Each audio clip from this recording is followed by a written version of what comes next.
Salam, salam, outsider, le débrief commence maintenant.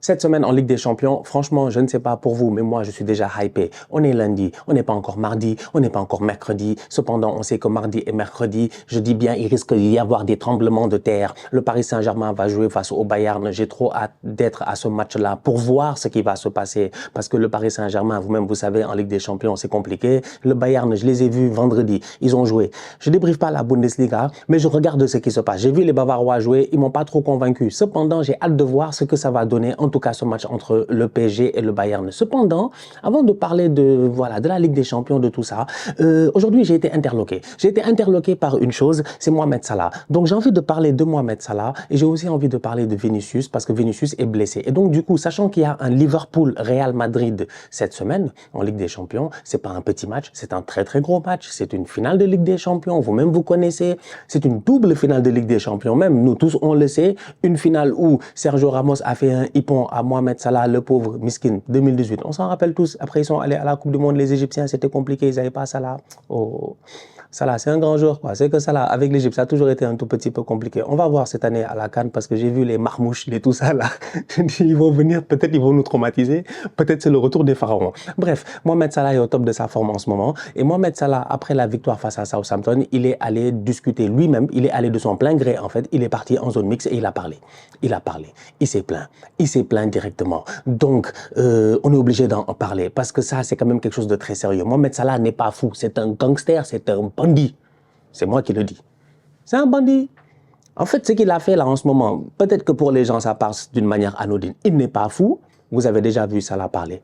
Vous avez déjà vu Salah sortir et puis aller parler, dire des choses ou des trucs comme ça. Salah ne parle que quand on lui demande contractuellement de parler. C'est tout. C'est-à-dire qu'il est élu homme du match, il doit parler à la Première Ligue ou ce genre d'entrevue-là. Mais Mohamed Salah ne va pas déposer des bombes comme ça. Salah a dit qu'on ne le respecte pas. Mohamed Salah, son contrat se termine dans 6 mois. Dans 6 mois, c'est terminé. Dans 6 mois, Mohamed Salah, c'est fini en fait. Dans 6 mois, entre guillemets, au mois de juin. Il y a 3 joueurs à Liverpool dont leur contrat expire à cette fin de saison-là. Trent Alexander-Arnold, Virgil van Dijk et Mohamed Salah. 3 joueurs majeurs. 3 joueurs qu'on ne peut pas enlever. 3 joueurs presque historiques de ce club-là, sincèrement, de l'histoire moderne. Donc, Trent Alexander-Arnold et Van Dijk, apparemment, il y a des discussions de contrat et tout. Salah, il vient après avoir mis 2 buts face à Southampton, après avoir marqué le penalty de la victoire, après une saison où en ce moment, il est décisif une fois toutes les 65 minutes, toutes compétitions confondues. Après il est sur une saison Ballon d'Or, parce qu'on va être très sérieux, parce que, grosse parenthèse, je sais que ça va partir dans tous les sens. On est lundi, j'ai de l'énergie, j'ai envie de parler. C'est une saison de Ballon d'Or. C'est une saison de Ballon d'Or. Il y a la Coupe du Monde des clubs. C'est quoi qui influe cette année sur le Ballon d'Or, à part la saison régulière? Je vois pas, en fait. C'est la saison. Donc Salah a dit, moi je vise la Ligue des Champions, je vise la Première Ligue, j'espère les gagner cette année.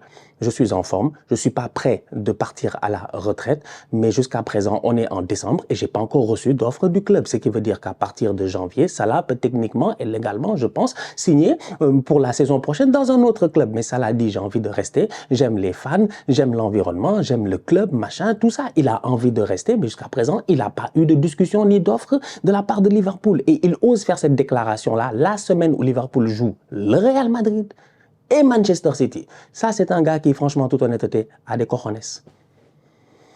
Ouais, mais maintenant, s'il rate les 2 prochains matchs après, imagine, ils se font taper par le Real, il fait une performance de tocard, il joue face à Manchester City, City se relance, il fait une performance de tocard. Après, qu'est-ce qu'il nous dit Mohamed Salah? On va dire, Mohamed, calme-toi, franchement, calme-toi, mon frère, sincèrement, calme-toi, c'est bien, tu as mis 10 buts, machin, tu es chaud et tout, mais dans les grands matchs, quand on t'attendait, tu n'étais pas là, tu as parlé, mais tu n'as pas exécuté. Aujourd'hui, il a parlé, ce qui veut dire que je m'attends à ce que Liverpool, cette semaine, il tape le Real, il tape City.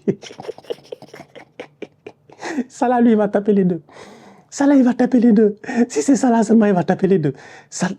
En Angleterre, on parle que de Salah. Salah a dit mon contrat fini. Vous connaissez Mohamed Salah, c'est pas n'importe qui, hein? C'est pas petit joueur, c'est pas petit. Je vous ai dit hier dans la vidéo, je l'ai dit, Mohamed Salah a 8000 ans. Tout le monde est parti. Mohamed Salah, son extrait de naissance, on ne l'a pas, on ne sait pas il a quel âge. Le boy, il est incroyable ce joueur-là en fait. Il a 32 ans, il est en pleine forme physique, ça se voit. Il n'est pas fatigué, on le voit pas émoussé, on le voit bouger énormément sur le terrain, avoir la même activité, avoir le même impact physique sur les duels et tout ça. Je vois pas un joueur qui normalement Si tu lui proposes un contrat de 2 ans, il devrait te décevoir. Moi, je ne vois pas ça. Il est en pleine forme, sincèrement. Donc lui, aujourd'hui, il ne comprend pas et il a raison et il ose faire cette déclaration dans une semaine qui est très décisive. Donc maintenant, la question à se poser, c'est de savoir pourquoi Liverpool, jusqu'à présent, n'a pas encore parlé à Mohamed Salah. Pourquoi Mohamed Salah n'a pas encore de contrat?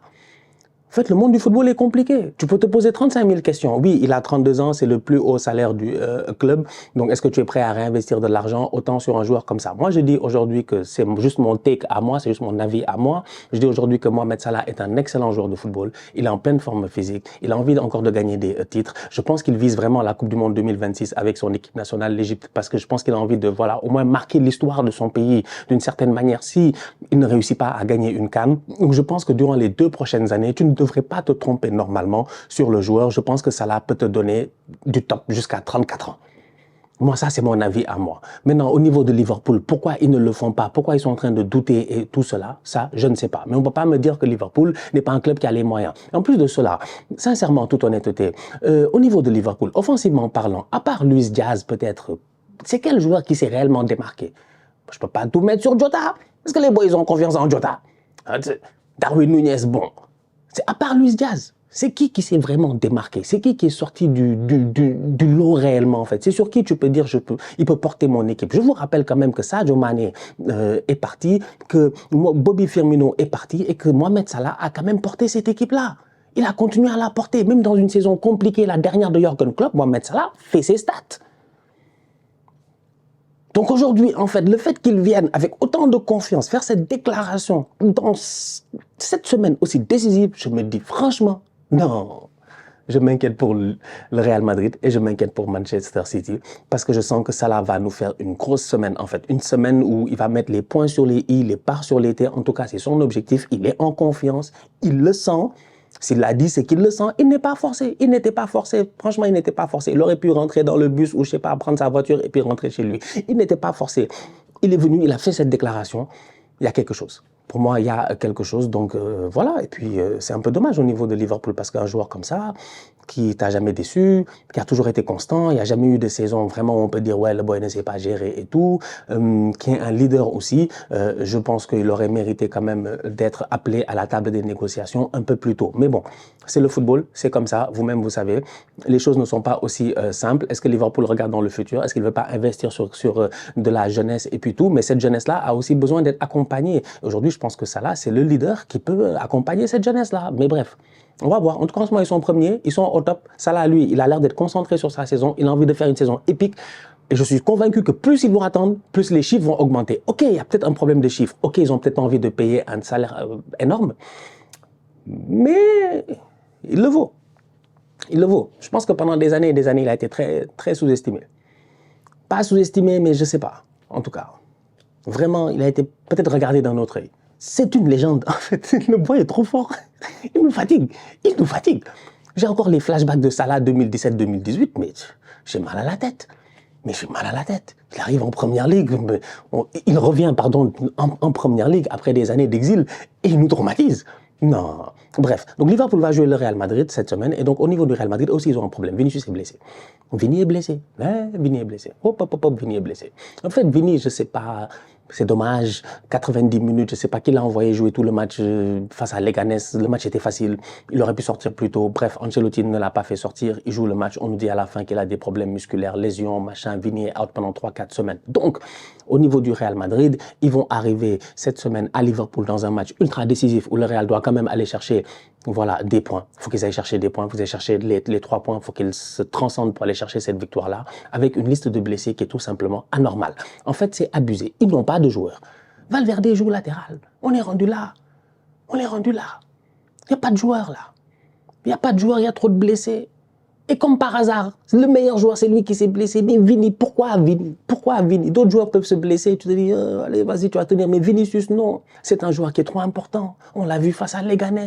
Vinicius, C'est le moteur offensif de cette équipe-là, en fait. Comme je dis à chaque fois, nonobstant du fait qu'il y en a qui ont des problèmes avec son comportement, mais juste sur un terrain de foot, quand tu lui donnes un ballon, c'est un plaisir à voir. Et on l'a vu encore une fois. J'ai vu les analogies en ligne. Les gens sont en train de faire les analogies du film de Omar Sy, là, Intouchable, en disant que, voilà, c'est Vinicius qui est Omar Sy et il est en train de, voilà, j'ai envie de dire, de porter Kylian Mbappé. Mais est-ce que c'est faux? Non, c'est pas faux. C'est Vini en ce moment. Imagine aujourd'hui que Vinicius n'existe pas.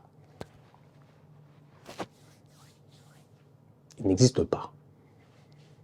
Le Real, d'une quelconque façon, ça joue bien. Vini n'existe pas.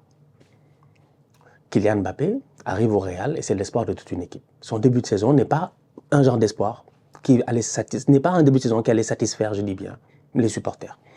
Mbappé allait... C'est compliqué.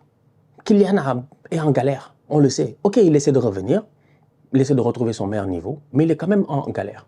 Donc, du coup, je me dis, si Vini n'est pas là, je pense que Mbappé souffre encore beaucoup plus. Donc, Vini, pour moi, cette saison, je pense depuis le début de la saison, ses performances soulagent même Mbappé. Parce que Vini joue tellement bien que quand Kylian ne joue pas bien, au moins il va claquer un but et puis on oublie même son match. Et puis, apparemment, il est même homme du match face à Leganés. Tu te poses certaines questions. Moi, j'ai vu le match. Moi, j'ai vu des Kamavinga. J'ai vu d'autres boys, en fait, que tu veux mettre homme du match. Vinicius même, homme du match. Mais bref. Donc, je dis aujourd'hui, imagine Vini n'existe pas. Mbappé est dans des soucis très compliqués.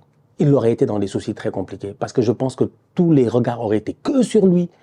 Il n'y aurait même pas eu cette divergence du Ballon d'Or où pendant quelques semaines on l'a oublié et tout ça. Genre, tous les regards auraient été que sur lui. Kylian, capitaine de l'équipe de France, qui vient plus en rassemblement, qui dit qu'il va pas trop bien. Il s'est passé des machins à Stockholm. Il est tout truc, etc. Il marque pas assez, ou en tout cas il est pas assez décisif. Le Real est derrière le Barça parce que c'est ça qui aurait fait tous les problèmes. Le Real est derrière le Barça. Vous connaissez en fait. Donc aujourd'hui, moi je pense que Vinicius soulage Mbappé. Maintenant que Vinicius est blessé, ben, Mbappé est seul. Kylian est seul maintenant. Franchement, il est seul. Parce que les Bellingham, tout ça là, ils se battent dans un autre monde. Kylian est seul maintenant. Donc du coup, Kylian est laissé dans sa réalité. Et la réalité de Kylian, c'est quoi? C'est que maintenant, qui jouait sur le côté gauche? C'est Vini. Il n'est plus là. Pendant 3-4 semaines, il y a des matchs qui vont être là. Qui va jouer sur le côté gauche? Kylian Mbappé. On l'attend. Tout le monde l'attend. Premier rendez-vous Anfield, c'est difficile. Ça va être très compliqué. Mbappé va être sur le côté gauche sûrement. Je ne sais pas ce qu'il va jouer en pointe. Je ne sais pas s'il va faire jouer Bellingham faux neuf, s'il va faire jouer Brahim Diaz, s'il va faire jouer Hendrick. Je ne sais pas comment il va s'arranger. Carlo Ancelotti, mais je sais que Kylian Mbappé va être sur le côté gauche.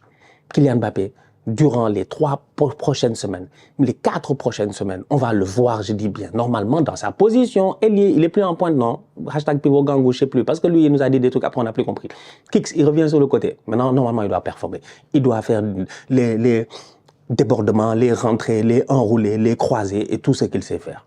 Donc je m'attends normalement à un Kylian au top de sa forme au courant des prochaines semaines, ou en tout cas qu'il retrouve des automatismes qui nous disent « Ah, ok, le petit quand même finalement ça va ».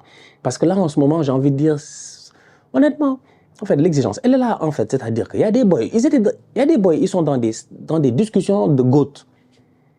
Discussions de quartier là, on dit GOAT aujourd'hui. Donc on va te dire Vini maintenant, il est prétendant au Ballon d'Or, il n'a pas gagné, mais il est quand même dans une discussion dans peut-être 10 ans, on va dire, est-ce que Vinicius c'était un des grands joueurs de son époque ou machin et tout ça. C'est ça en fait, c'est pas des boys lambda. Sincèrement, c'est pas des boys lambda. C'est des boys, en fait, on s'attend à ce que dans 10 ans, il y ait des livres d'histoire sur eux. Mbappé, c'est ce genre de joueur-là. Donc, là, j'ai l'impression que sa baraque a fait de telle sorte, c'est un peu une chance. Le malheur des uns fait le bonheur des autres, tu vois, ou la chance des autres et tout. C'est un peu une chance. Vini est out. Kylian va jouer.